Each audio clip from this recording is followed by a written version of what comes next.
इस वक्त हमारे साथ राजस्थान सरकार में मंत्री अशोक गहलोत के बेहद करीबी नेता महेश जोशी हैं और कल गहलोत समर्थक जो विधायक थे उनके बारे में आप मीडिया को ब्रीफ करते हुए भी इनको देख रहे थे और इस वक्त महेश जोशी जी हमारे साथ जुड़े हुए हैं। महेश जी, आप लोगों के कदम को पर्यवेक्षकों ने अनुशासनहीनता बता दिया है। उन्होंने कहा है शांति धारीवाल के घर इकट्ठा होना अनुशासनहीनता है पहली नज़र में।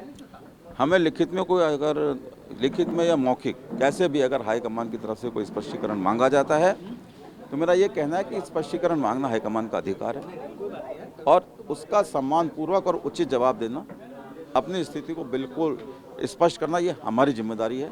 हमें कोई नोटिस मिलेगा तो हम अपनी स्थिति को बिल्कुल स्पष्ट करेंगे।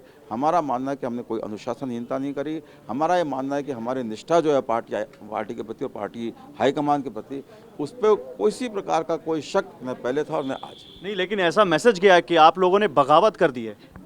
हमारे कदम को किस रूप में पेश किया जाता है मीडिया में मैं नहीं कह सकता, लेकिन हम सबके निष्ठा पार्टी हाईकमान के प्रति आज भी 100%।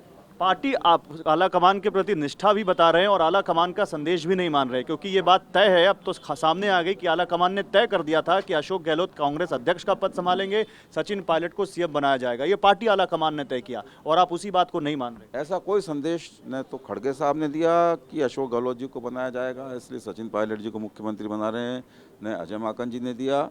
हमारी बात हमने ये कहा था अजय माकन साहब को, जो हो सकता है हम नहीं समझा पाए हों या किसी कारण से उनके समझने में कोई अंतर रह गया हो। हमने स्पष्ट बात ये कही थी कि जो बगावती लोग हैं, जिन्होंने पार्टी के अनुशासन को तोड़ा है, जिन्होंने पार्टी की सरकार को कमज़ोर किया और जिन्होंने पार्टी की सरकार को गिराने की कोशिश की है, उनमें से कोई मुख्यमंत्री नहीं बने।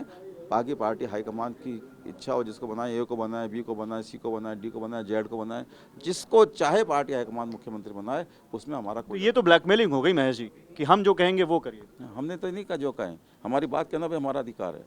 हाईकमान हमारा है और हम हाईकमान के हैं। हाईकमान तक संरक्षक तक अपनी बात पहुंचाना हमारा अधिकार। अगला कदम क्या होगा अगर आला कमान आपकी बात नहीं मानता है? आला कमान जो अंतिम आदेश देता है उसकी हम पालना करते हैं हमेशा से।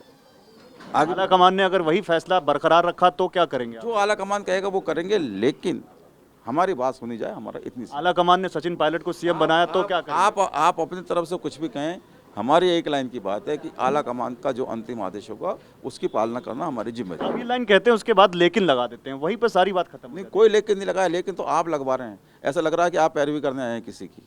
मुझे दुख है इस बात का कहते हुए।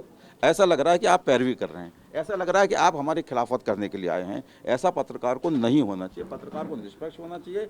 जो बात कोई जिससे पूछी जा रही है वो जितना जवाब दे उतना जवाब। वो मैं समझ रहा हूँ महेश जोशी जी। अब क्या अशोक गहलोत कांग्रेस अध्यक्ष पद संभालेंगे, जाएंगे उस पर? ये आला कमान और अशोक गहलोत जी के बीच की बात है, उसमें हमारा कोई दखल नहीं है। हमने तो अशोक गहलोत जी से भी नाराजगी प्रकट करी है कि आपने कहा था अभिभावक के रूप में काम करूंगा, तो ये अभिभावक के रूप में जिम्मेदारी निभाइए, हमारी बात आला कमान तक पहुंचाइए।